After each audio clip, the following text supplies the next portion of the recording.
The study was commissioned by Natural Resources Canada, the National Geospatial Agency in Canada. It was conducted between mid-2013 and March 2015.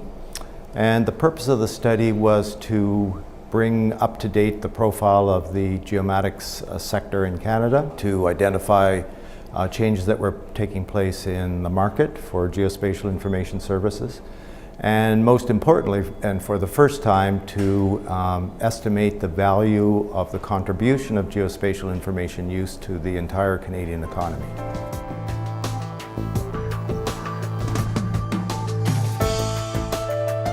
We used a variety of methodologies for the study.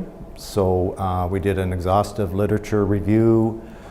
We did in-depth case studies in 14 different sectors of the economy on how geospatial information was being applied to business and government. We had an expert panel that brought in expertise from both the geospatial community and the economics community. And we interviewed some 140 representatives of the geospatial information community, both on the supply side and the use side. So a combination of all of these methodologies allowed us to create a current profile of the sector, its contribution to the economy, how its markets are changing, how it stands in the international export community, and so on.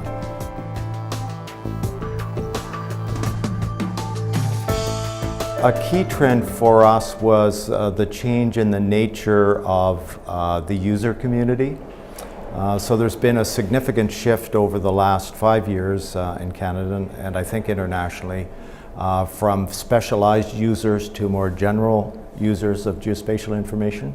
That has been facilitated by a number of trends. The trend towards much more user-friendly technology that allows people without, specific GIS training to use the information.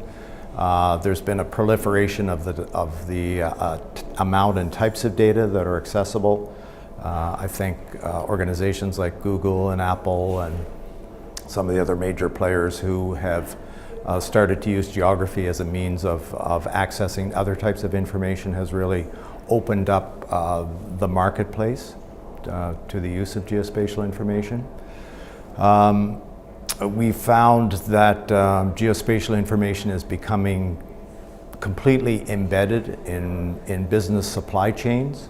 Another one that I would highlight is just the proliferation of satellite imagery from all sources, both commercial and government. So at the commercial side, there's a much greater variety of the types of information that are available.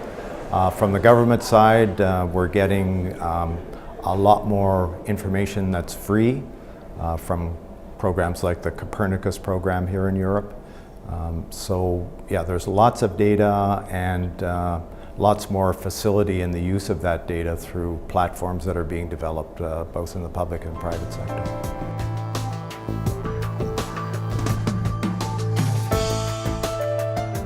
The key genesis for the study, in fact, was the development of a Pan-Canadian Geomatics Community Strategy.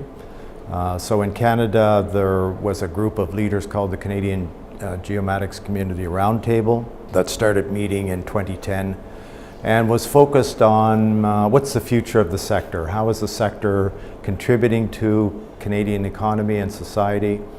How can the sector facilitate and promote the even greater use of geospatial information? So the study was really, primary reason for the study was to provide a foundation, if you like, for the development of that strategy. So that strategy has now been developed. It's being implemented by a new organization in Canada called Geo Alliance Canada. That's an umbrella group of members who are companies, government agencies, associations and not-for-profit organizations, and education institutions. So it's a broad umbrella group that is focusing on strategic issues in Canada. One of the key issues that is part of the implementation of the strategy is creating a modern, contemporary profile for the sector and promoting that sector at the senior executive and political levels.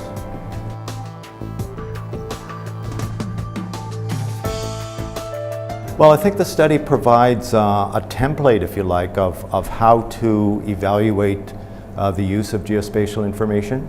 So we used, one of our partners was a company in Australia, Acel Allen Consulting, who have done some pioneering work, I would say, on measuring the impact of geospatial information use. So we partnered with them for this project. We used an economic modeling process that I think is state-of-the-art. We used a challenge process where we had economists from a number of different areas of government who worked with us throughout the development of the value study, the value of geospatial information.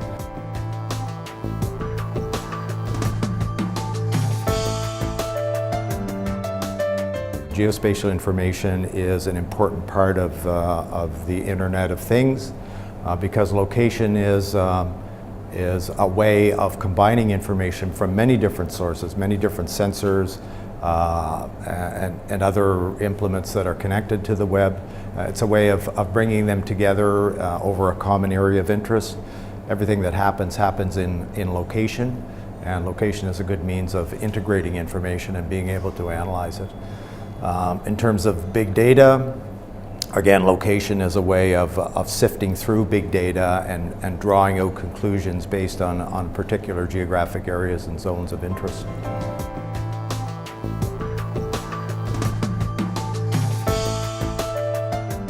I think we're still in the early days of that use, but I think in the big data community there's a growing recognition of the power of geospatial information.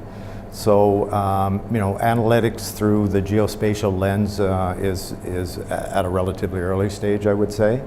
But I think there's great potential, great promise for the use of that in terms of business intelligence and analyzing data of all kinds that come from many different sources.